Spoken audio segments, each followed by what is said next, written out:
నమస్తే, welcome to #you. నేను మీ రాజేష్.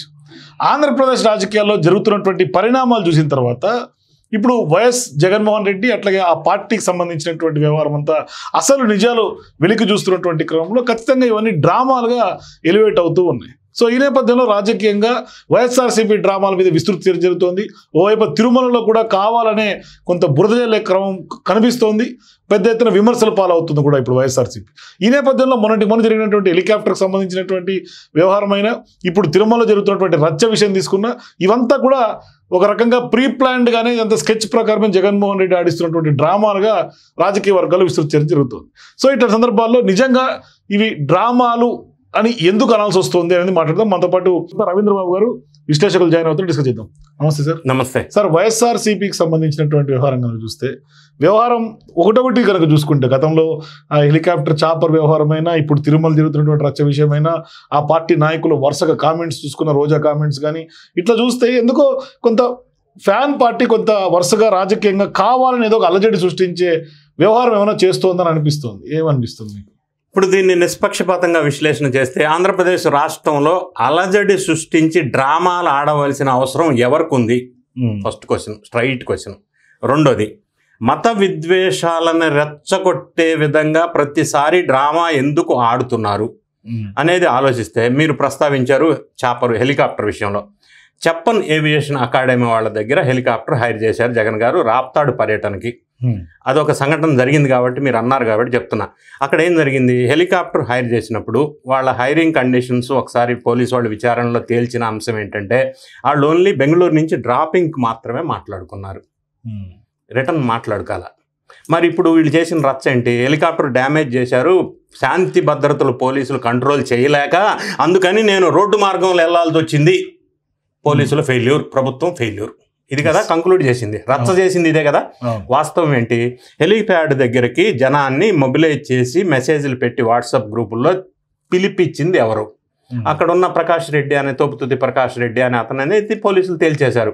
రెండో అంశం, హెలికాప్టర్కి ఒకవేళ డ్యామేజ్ అయి ఉంటే అది విండ్షీల్డ్ పోయిందని చెప్తున్నారు. విండ్షీల్డ్ పోలేదు నెంబర్ 1, దానికి సంబంధించిన బీడింగ్ కొంత డ్యామేజ్ అయింది. నెంబర్ 3, ఒకవేళ పోయింది అని అనుకుంటే జగన్ రెడ్డి గారిని తీసుకెళ్ళడానికి హెలికాప్టర్ టేకాఫ్ అవ్వలేకపోతే మరి ఈ సంఘటన జరిగింది 11:04, 11:56కి హెలికాప్టర్ టేకాఫ్ అయిపోయి మళ్ళీ ఎందుకు వెళ్ళిపోయింది బ్యాక్ అంటే బాగానే ఉంది కదా.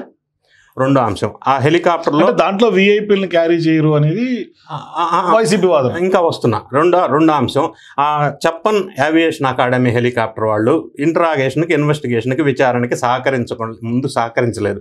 తర్వాత aviation minister Rammohan Naidu influence చేసి ప్రెజర్ చేస్తే వీళ్ళు సహకరించారు, పైలట్ కో పైలట్.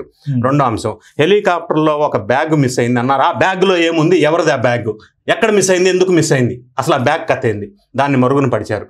మూడో అంశం, హెలిప్యాడ్ వరకు ఆ జనాన్ని పిలుచుకొచ్చిన వ్యక్తి ప్రకాష్ రెడ్డి అని తెలిసినప్పుడు. మూడోది, వాళ్ళు రిటర్న్ అసలు మాట్లాడుకోలేనప్పుడు, ఇదంతా ప్రీ ప్లాన్డ్గా రోడ్డు మార్గంలో రిటర్న్ వెళ్ళేటప్పుడు దీన్ని రచ్చ క్రియేట్ చేయాలని డ్రామాగా తేటతెల్లం అయిపోయింది. ఇక మీరు నెక్స్ట్ ప్రస్తావించారు, తిరుమల అతి పవిత్రమైన తిరుమలలో గోశాలలో 100 గోవులు చనిపోయి ఎన్డీఏ గవర్నమెంట్లో అని బొమ్మన కరుణాకర్ రెడ్డి స్టేట్మెంట్ ఇచ్చాడు.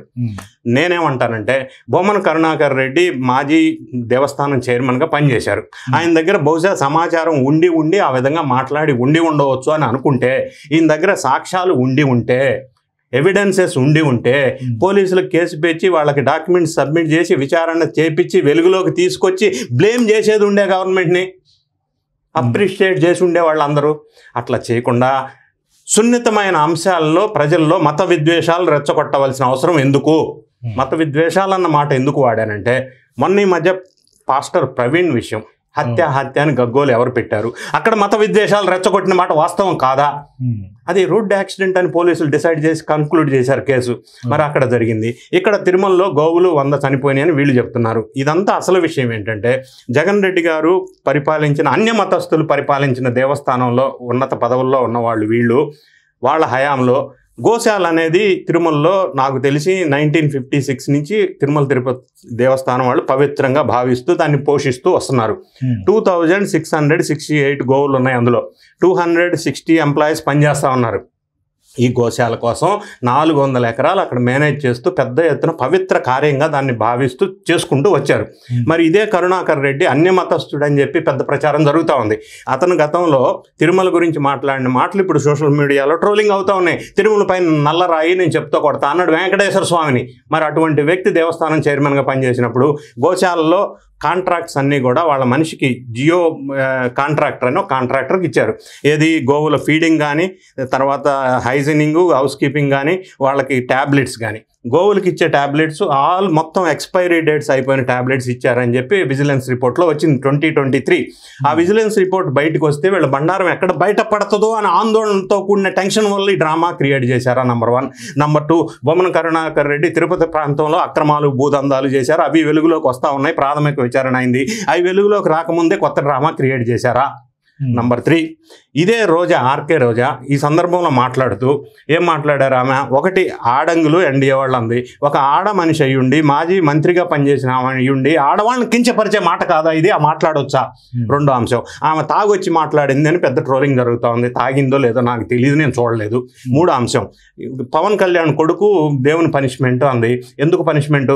గతంలో తిరుమల వెళ్ళినప్పుడు జగన్ రెడ్డి గారు డిక్లరేషన్ ఇవ్వమంటే ఇవ్వనని చెప్పి హిందూయిజాన్నే క్రిటిసైజ్గా మాట్లాడిన జగన్ రెడ్డి ఈరోజు పవన్ కళ్యాణ్ వాళ్ళ భారీ డిక్లరేషన్ ఇచ్చి తనని ఎలా అభినందించాల్సింది పోయి క్రిటిసైజ్ చేస్తారా? తర్వాత చంద్రబాబు నాయుడు గారు వెంకటేశ్వర స్వామి ఆగ్రహానికి గురైతే అలిపిరి దగ్గర బాంబేలు, ఈ మాటలు అసందర్భమైన మాటలు రోజా మాట్లాడటానికి కారణం ఏంటంటే ఆడుదాం ఆంధ్రాలో 119 crores ఆమెది ప్రాథమిక విచారణలో బయటకు వచ్చింది. నెక్స్ట్ అరెస్ట్ కాబోతుంది అని రూమర్స్ వస్తుంది, టోకెన్ నెంబర్ వచ్చింది అని వార్తలు వినిపిస్తున్నప్పుడు దాన్ని కవర్ చేసుకోవడానికి డైవర్షన్ పాలిటిక్స్లో భాగంగా రోజా ఈ మాటలు మాట్లాడిందా?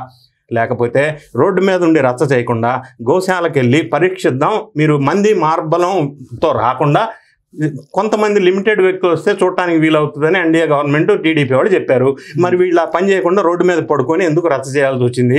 మరి అదే తిరుపతి ఎంపీ గురుమూర్తి వెళ్ళిపోయాడు కదా పైకి, మరి వీళ్ళు ఇక్కడ కింద రోడ్డు మీద ఎందుకు రచ్చ చేయాల్సి వచ్చింది? అంటే మత విద్వేషాలు రెచ్చగొట్టడం, రాబోయే రోజుల్లో వీళ్ళ పేరు మీద ఉన్న అక్రమాలు, అన్యాయాలు, కేసులు పరంపర టోకెన్ నెంబర్ వచ్చి విచారణలోకి వచ్చి కేసు పెట్టే టైం దగ్గరికి వచ్చినప్పుడు ముందుగానే ఉల్టా నేను ఈరోజు ఇట్లా మాట్లాడాను కాబట్టి నా మీద కేసు పెట్టారు అని తప్పించుకోవడానికి వ్యూహంలో భాగంగా ఈ విధంగా రచ్చ చేస్తున్నారు. రోజా కానీ కరుణాకర్ రెడ్డి కానీ వీళ్ళందరికీ కూడా కేసులు భయం ఉంది, వాటిని కాపాడుకునేందుకే ఇదంతా డ్రామాగా డైవర్షన్ పాలిటిక్స్ అని అనొచ్చు.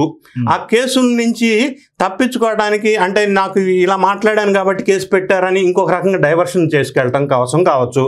కాకపోతే వీళ్ళందరూ ఆడిన నాటకంలో ఎవరు పాత్ర వాళ్ళు అసందర్భంగా పోషించారనేది మనకు అర్థమవుతుంది. పవిత్రమైన తిరుపతిని ఇటువంటి మత విద్వేషాలు రెచ్చగొట్టడంలో భాగంగా వాడుకోవటం అయితే కరెక్ట్ కాదు. సో మొత్తం మీద అయితే మాత్రం వైఎస్ఆర్సీపీ అన్ని కూడా వరుసగా డ్రామాలుగా బయటకు అంటే మొదల నుంచి మనకు అదే కదా, కోడికత్తి దగ్గర నుంచి, గులకరాయి దగ్గర నుంచి, రాప్తాడు హెలికాప్టర్ దగ్గర నుంచి, పాస్టర్ ప్రవీణ్ హత్య దగ్గర నుంచి, ఎక్కడ ఏదన్నా సబ్జెక్ట్ తీసుకో ఇటువంటి మత విద్వేషాలు, కుట్రకోణం అనేది ప్రతి దాంట్లో మనకి కనిపిస్తూ ఉంది, క్లియర్గా కనిపిస్తూ ఉంది. కానీ ఇన్ని అంశాలు తెర మీదకి వస్తుంటే ఖచ్చితంగా ఆ పార్టీ పొరుగు క్రెడిబిలిటీ పోయే పరిస్థితి లేదంటారా? క్రెడిబిలిటీ ఉంటే కదా, లేదు కాబట్టే 151 నుంచి 11కి తీసుకొచ్చారు. లేదు కాబట్టే ఈరోజు పార్టీలో A2, A3, A4 ఉన్నోళ్ళు కూడా పక్క పార్టీలకు వెళ్ళిపోతూ ఉన్నారు. శ్రేణుల్ని రక్షించుకోవడం కోసం, శ్రేణుల్లో ఆత్మవిశ్వాసాన్ని నింపడం కోసం. ఇప్పుడు జగన్ రెడ్డి గారు ఏమన్నారు? బట్టలొప్పు తీసుకొడతా అన్నారు పోలీసుల్ని. అదేం ఫ్యాంటసీ, బట్టలొప్పు తీయటం ఎందుకు?